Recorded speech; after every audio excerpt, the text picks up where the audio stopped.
Morning, guys.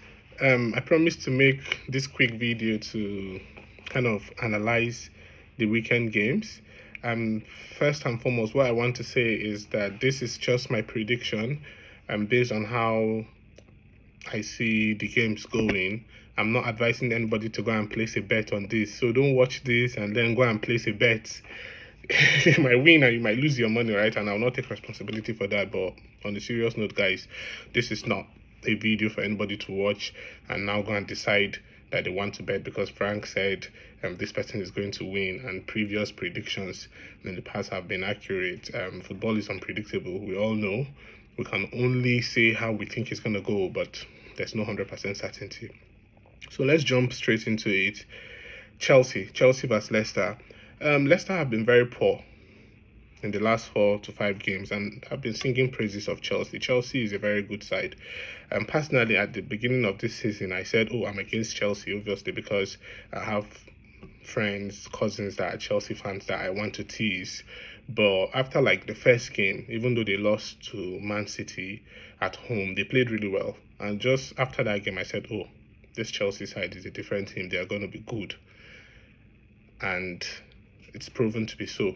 If you look at Chelsea's game, they've lost 2 games in the league to Man City and to Liverpool. They've gone to United, they didn't lose. They played Arsenal, played a good game, and they've won some games impressively. Look at against Brighton. Brighton has been disturbing everybody, but look at how easy they won Brighton. In fact, they won Brighton. I think it was easy. It was an easier game for Chelsea than Liverpool. So with everyone fit, I expect Chelsea to honestly win this game.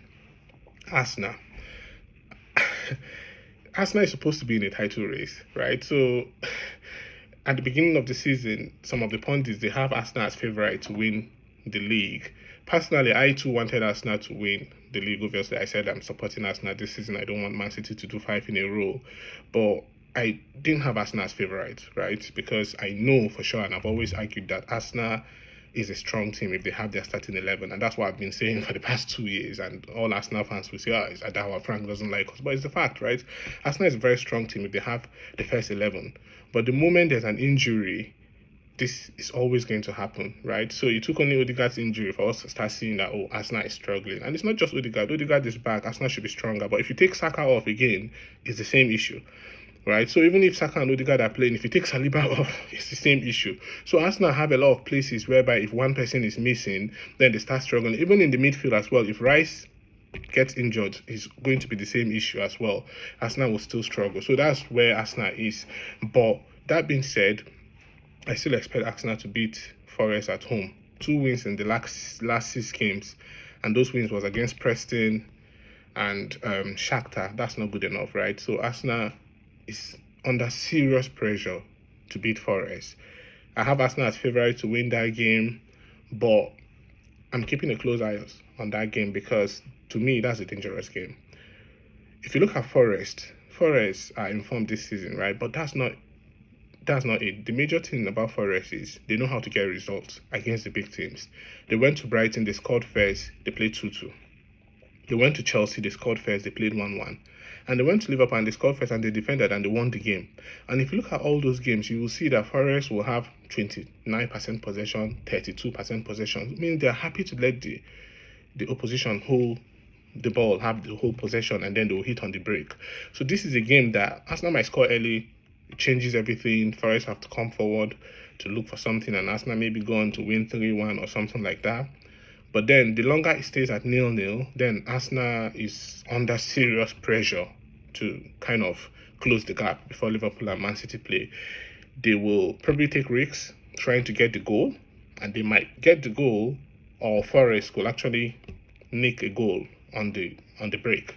So that's a game that is very dangerous for Arsenal, right? I won't be surprised if Arsenal drop points in that game. We'll see how it goes there. Man City Man City playing at home to Spurs.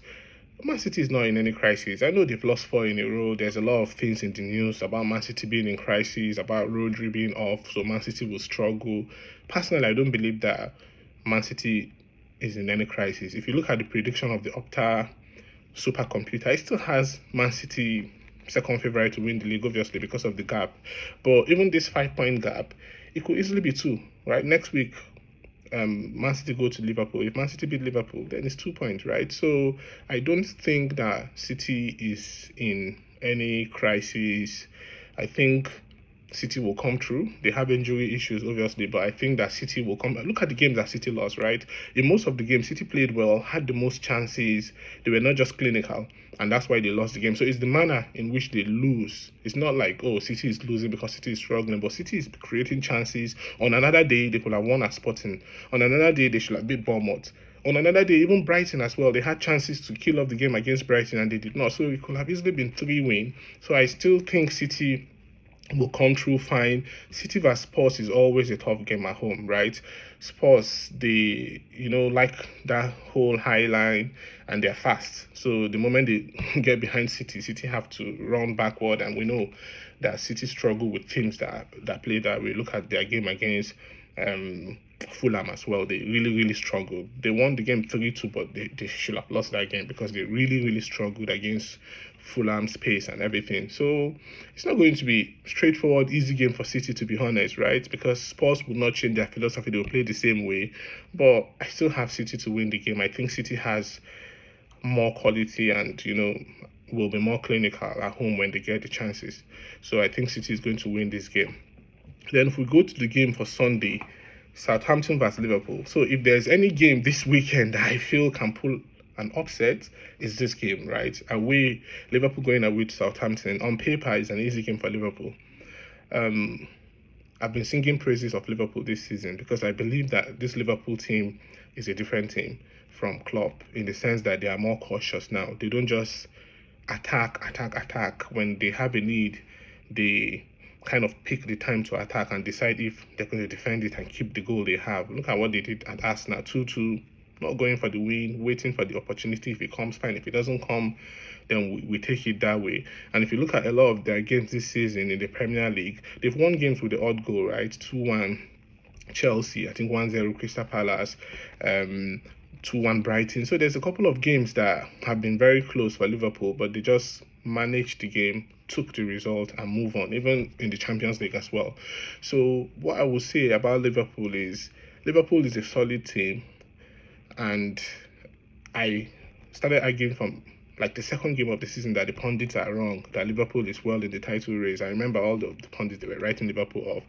Even when they said, oh, the next 10 games is going to define Liverpool, the games of doom, I said Liverpool is going to win most of those games. And so far, I think in the 6 so-called games of doom, they've won 5 and draw just 1. So I have strong faith in Liverpool. But Southampton is dangerous. When you go to this kind of teams at the bottom of the table at home, look at what they did at Man City, because I looked at their performance against United right at home.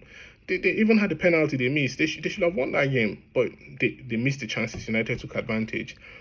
At Arsenal, they were decent as well. They even scored first, and then Arsenal obviously came back. The game against Man City, they played really well, really well, but they still ended up losing that game. So I feel like Southampton is just improving. They're not getting the results yet. They're just improving and they're getting close to getting the results against one of the big teams. I don't know if it's going to be Liverpool, but Liverpool need to be very careful, right? This game is a dangerous game. They need to be very careful. And if you look at the fact that most of Liverpool players have all gone for international duty, they're all just coming back Tuesday, Wednesday, and Southampton, I think they will have all their 11, play like training, and none of them is really involved with, the Nations League. So it might be the difference. So this is a game to keep a close eye on. Liverpool need to be very careful. This is a dangerous game. They could nick the win, but if there's going to be an upset this season, most likely in this game. Finally, my beloved Man United. What can I say about Man United without being biased? I think that, to be honest, Man United have a new manager.